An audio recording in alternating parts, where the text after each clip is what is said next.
1932 का साल था। JRD टाटा, भारत के पहले लाइसेंस प्राप्त पायलट, ने कराची से मद्रास तक एक छोटे विमान में डाक पहुंचाई। यह भारत की विमान सेवा की पहली उड़ान थी। यह सिर्फ शुरुआत थी, लेकिन भविष्य में यह छोटी पहल एक बड़ी क्रांति का रूप लेने वाली थी। यह कहानी है एयर इंडिया की, एक एयरलाइन जो भारत के सपनों और गौरव का प्रतीक बनी।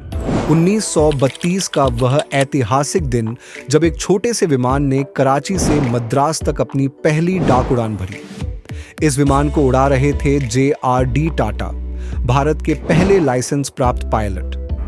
यह सिर्फ एक उड़ान नहीं थी, यह भारतीय विमान उद्योग का पहला कदम था। टाटा एयरलाइंस ने न केवल डाक उड़ानें संचालित कीं, बल्कि द्वितीय विश्व युद्ध के दौरान भारतीय सेना के लिए कार्गो सेवाएं भी दी। युद्ध के बाद 1946 में टाटा एयरलाइंस को नया नाम मिला, एयर इंडिया, और इसके साथ ही भारत की घरेलू एयरलाइनों को अंतर्राष्ट्रीय स्तर पर पहचान दिलाने का सपना शुरू हुआ। 1948 का साल था। भारत ने अपनी पहली अंतर्राष्ट्रीय उड़ान भरी, मुंबई से लंदन। हमारे देश का पहला जहाज मालाबार प्रिंसेस इंग्लैंड जाने के लिए तैयार खड़ा है। इस जहाज की कंपनी में भारत सरकार का 29% हिस्सा है। टाटा कंपनी के चेयरमैन श्री JRD टाटा ने इस जहाज के बारे में बताते हुए कहा कि मालाबार प्रिंसेस में 42 मुसाफिर आराम से जा सकते हैं। जहाज में खाने पीने के अलावा मुसाफिरों को पूरा आराम पहुंचाने का इंतजाम भी किया गया है। रात के समय मुसाफिरों के सोने का भी इंतजाम है। कैप्टन गद्दर ने इस बात पर खुशी जाहिर की कि उन्हें सबसे पहले अपने देश का जहाज विदेश ले जाने का मौका मिला है। 35 यात्रियों और 3 क्रू सदस्यों के साथ इस उड़ान ने इतिहास रच दिया। ये केवल एक उड़ान नहीं थी, बल्कि भारत के वैश्विक कनेक्शन की शुरुआत थी। इस दौरान एयर इंडिया ने भारतीय संस्कृति और आतिथ्य को हर कदम पर प्रदर्शित किया। यही वह समय था जब एयर इंडिया का मैस्कॉट महाराजा बनाया गया। यह सिर्फ एक कार्टून चरित्र नहीं था, यह भारतीय आतिथ्य और शाही सेवा का प्रतीक बन गया। टाटा एयरलाइंस के इन छोटे छोटे कदमों ने वह नींव रखी जो आगे चलकर एक विशाल विरासत में बदल गई। 1946 में जब एयर इंडिया ने अपने सफर की पहचान बनाई, उसके साथ आया एक नया चेहरा, महाराजा।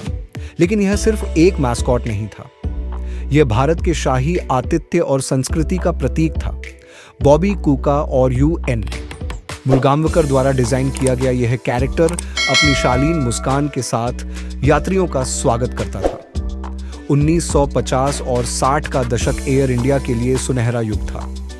यह वह समय था जब एयर इंडिया ने अपने नाम के साथ महाराजा की शाही सेवा को जोड़ा।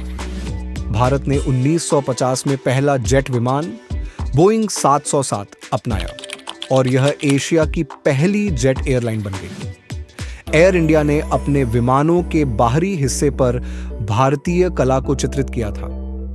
फ्लाइंग पैलेस कहलाने वाले ये विमान भारतीय संस्कृति और विरासत को आसमान में उड़ते हुए प्रदर्शित करते थे।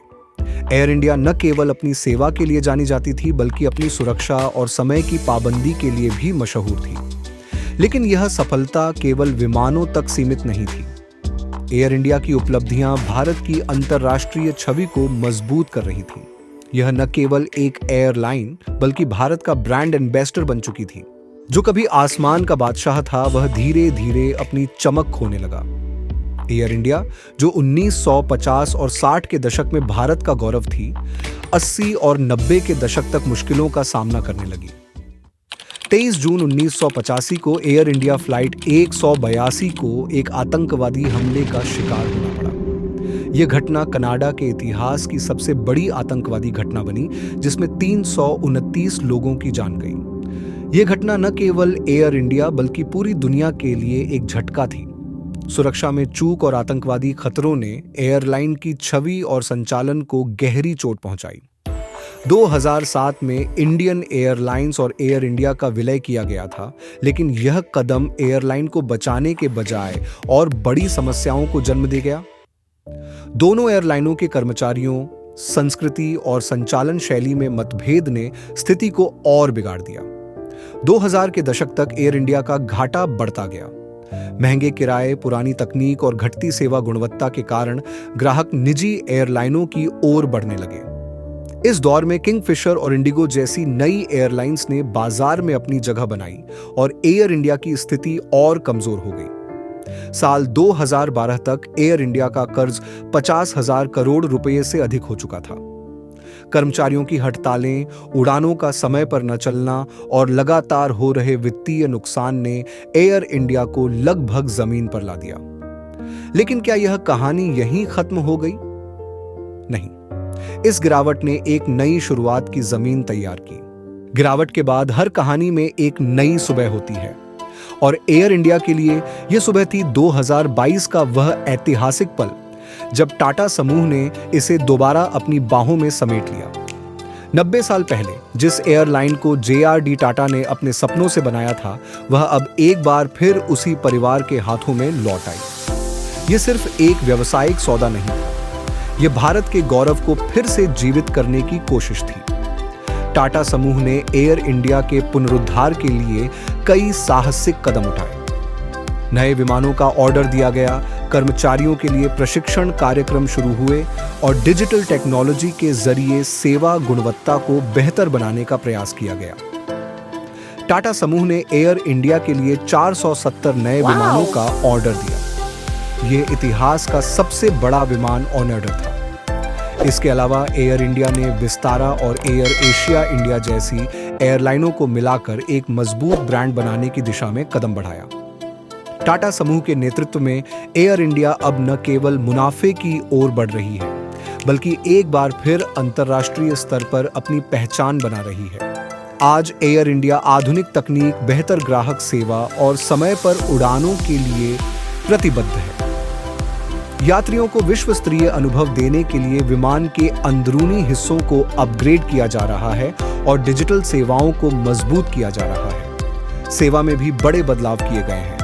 बेहतर in flight entertainment system, world class kitchen और यात्रा के हर चरण में डिजिटल सुविधा ने इसे एक बार फिर यात्रियों का पसंदीदा ब्रांड बना दिया है। एयरलाइन न केवल भारत के आर्थिक विकास की कहानी कहती है, बल्कि इसे दुनिया के सामने प्रदर्शित करने का माध्यम भी बन रही है। तो क्या एयर इंडिया दोबारा आसमान का महाराजा बनेगी? यह तो समय बताएगा। लेकिन एक बात साफ है, यह यात्रा केवल एक एयरलाइन की नहीं, बल्कि पूरे भारत की है। अगर आपको यह वीडियो पसंद आया हो तो कृपया लाइक और सब्सक्राइब जरूर करें। साथ ही कमेंट में हमें बताएं कि आप एयर इंडिया के भविष्य के बारे में क्या सोचते हैं। क्या यह फिर से दुनिया में अपनी पहचान बना पाएगी? इस यात्रा में हमारे साथ बने रहें और ऐसे और दिलचस्प वीडियो के लिए बेल आइकन को दबाना न भूलें। धन्यवाद।